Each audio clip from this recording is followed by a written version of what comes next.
Well, hello and good morning. Yes, it's me, Kenny Polcari, your host of the party, and yes, I'm back. I was traveling, I got hit with the flu, I got knocked out, wiped out, all that stuff, but I'm back here in Florida. And while it's a beautiful day, probably in the 70s, it is a little bit cloudy. So I wonder if that suggests what we're going to see today and then into next week. It is Friday, November 1st, 2024. And here are the things that you need to know to get your day started. Now, froth. Because remember that word. Tech got punched in the face yesterday, but you gotta put it in perspective. Are those results really that disappointing? Yields go up, oil's up, gold is flat. And today we're gonna get the NFP report. Tuesday is the election, although millions have already voted. And what do we have for dinner tonight? We're gonna have the Porcini-rubbed lollipop lamb chops. Delicious. Okay, so froth. It's a mass of small bubbles caused by agitation, or it's a market condition where an asset's price increases in value beyond the intrinsic value when overconfident investors, in this case, think the algos, ignore the fundamentals and bid up stocks or stocks beyond their quantitative worth. And finally, maybe, just maybe, we're going to get to the point disappointing or perceived disappointing where quarterly results from major tech companies sent stocks into a tailspin yesterday, marking the S&P's first monthly loss since April.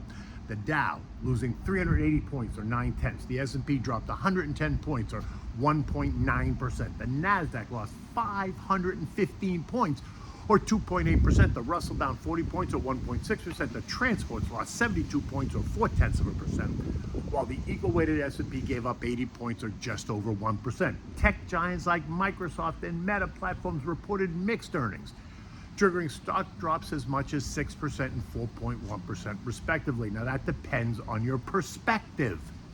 So for instance, Microsoft, they beat on earnings per share. They beat on top line revenues of $65.6 billion, up 16%. They beat on cloud revenues of $38.9 billion. And their Azure and cloud services grew by 34%. But that was not good enough because the C-suite forecasted future slower growth, only 32%, representing the struggle to bring data centers online enough to keep up with the demand for AI services, and that dour outlook caused the algos to take 6% out of the stock.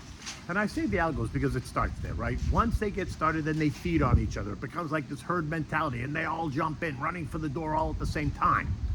Now, if you ask me, 6% was a lot worse, considering that Microsoft was only up 14% year to date going into yesterday. It's not like it was up 50, 80, or 100%. But look, that's me. Meta, their quarterly net income was up 35% to $15.7 billion. Earnings per share of $6.03 versus $4.39. Free cash flow of $15.5 billion. Market telling us that they had a good quarter driven by AI progresses across all their apps and businesses. We have strong momentum, yet the algos focused on the fact that he's going to ramp up investment spending in AI and other futuristic tech. Now, ramping up means that they're spending more money on R&D, and if you think as an investor that should be a good thing, it is. But it is the overall nervousness that sent stocks into a tailspin. I mean, look, they took 5% out of NVIDIA, and these two reports suggest to me that demand for NVIDIA chips is only going up because AI was the story again. But hey, what do I know? Anyway, it wasn't all doom and gloom, right? There was investor excitement in other parts of the market. International Paper reported they rose 13%. ConocoPhillips up 6.4%. Booking Holdings up 4.8%. Norwegian Cruise Lines added 6%. And none of these names are sexy, but they were solid performers. In the contra trades, well, they were winners as well. The DOG up 1%, SH up 2%, the PSQ was up 2.6%, the VIXI was up 8%, and the SPSX, which is a triple leverage short, gained 5.8%. In the end, tech across the board got punched in the face. The XLK down 3.2%, semis down nearly 4%, cybersecurity down 1.6%. Disruptive tech down 4.8%. The weakness in other sectors were nearly as bloody though, right? Consumer discretionary down 1.5%, real estate down 1 3/4, basic materials down 1.3%, financials down 1.3%, industrials down 1.2%, healthcare down 0.8%, communications was down 0.9%, consumer staples were down 0.2%, while energy gained 0.6%, and utilities added 1 full percentage point. After the bell, we heard from Apple and Amazon. Apple beat again on nearly every metric. Quarterly revenues of $94.93 billion. Quarterly revenues. Earnings per share of $1.64 versus $1.59. Come on. The services business up came in at $25 billion, equates to an annual run rate of $100 billion just in services. What am I missing?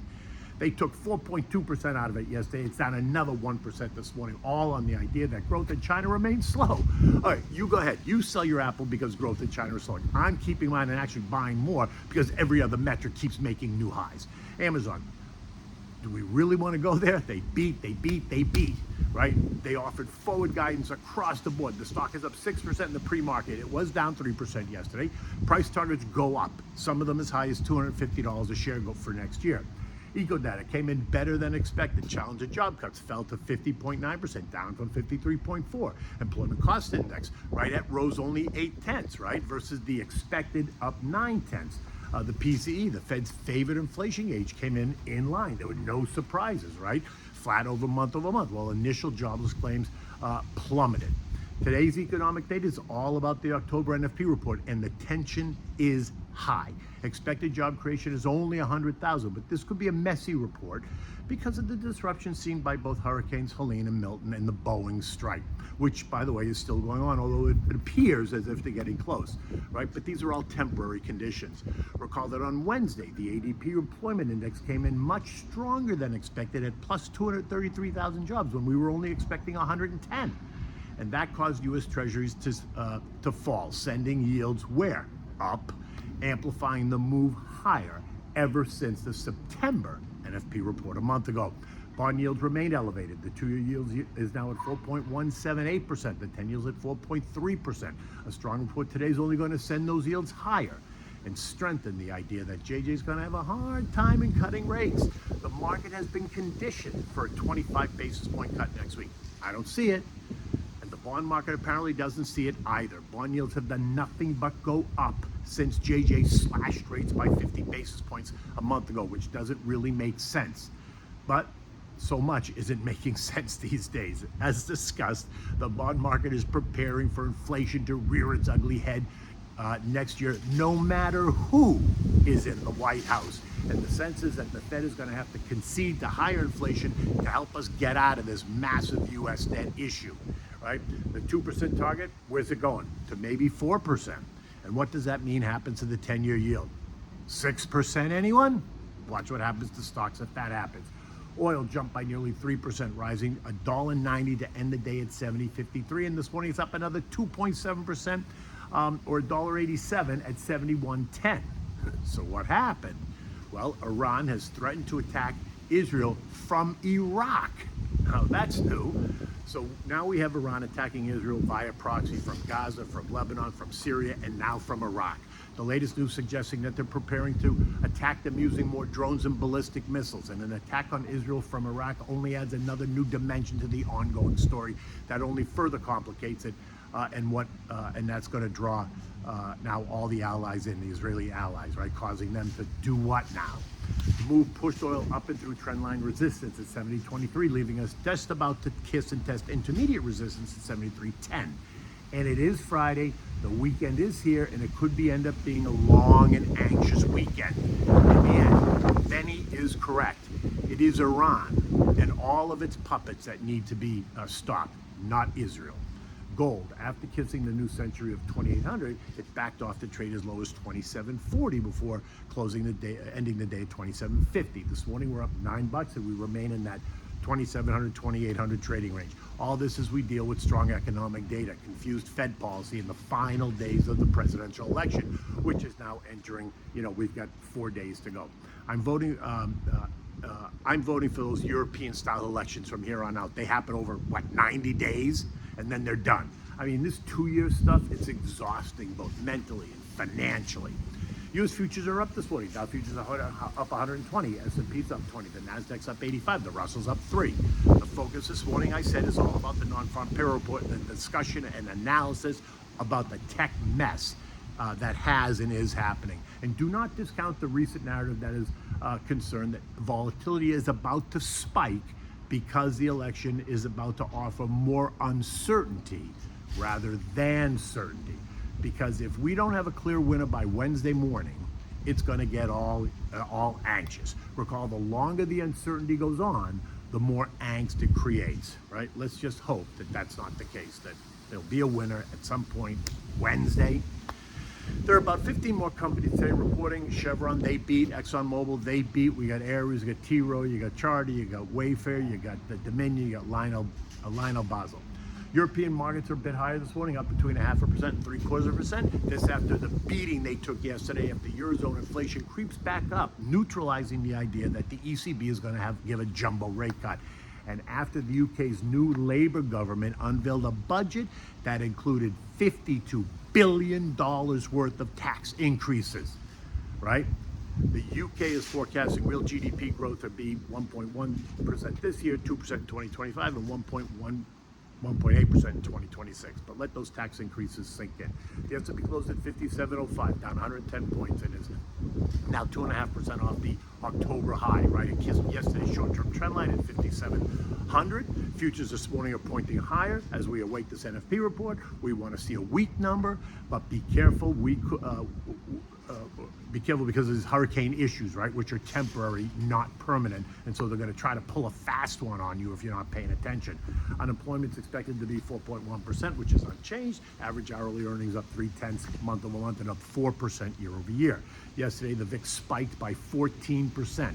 This morning, it's down 5%, but next Tuesday and Wednesday could see fear spike again if we don't get a result, or if it seems that there's going to be challenges all over the country. Think half a dozen or so swing states. And all this means is that you should never make an emotional decision. And the next couple of trading days is surely going to test that. Recall, upside, according to the charts, could take us anywhere between 6,000 and 6,200 by year end, while the downside has trendline supports at 5,700, 5,590, and 5,360. None of these levels, though, take us into correction territory. We'd have to drop to as low as 5,260 for a full 10% correction off the recent high of 5,840 back in mid-October. My guess is that once the election is over and the winners are set, right, for the White House, the Senate, and the House, right, once that's determined, then investors can refocus back on what the economy would be expected to do under the administration than that we have. Remember, do not go changing your portfolio based on who's living in the White House. Politics do not price stocks in the long term, although it can and does create short-term chaos, but that creates long-term opportunities. Successful investing is a marathon, it's not a sprint.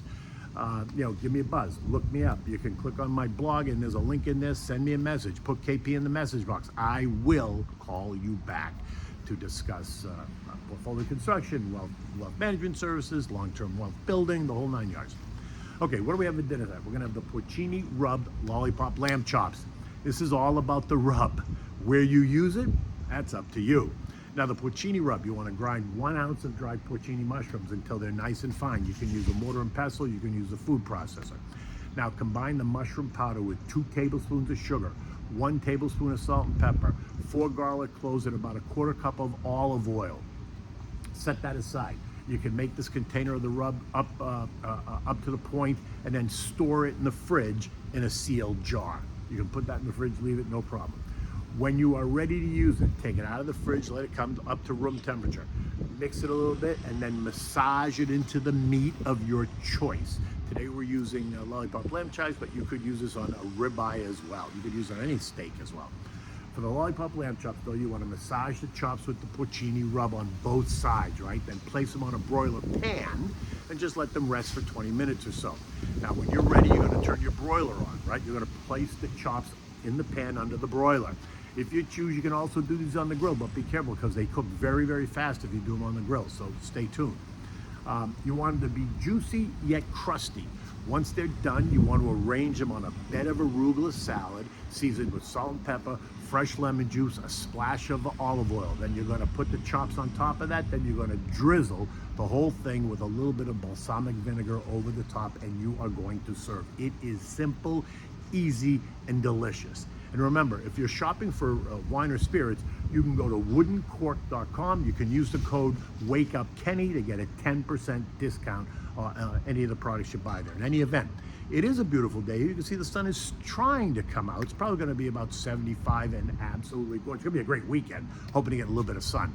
In any event, until Monday, take good care.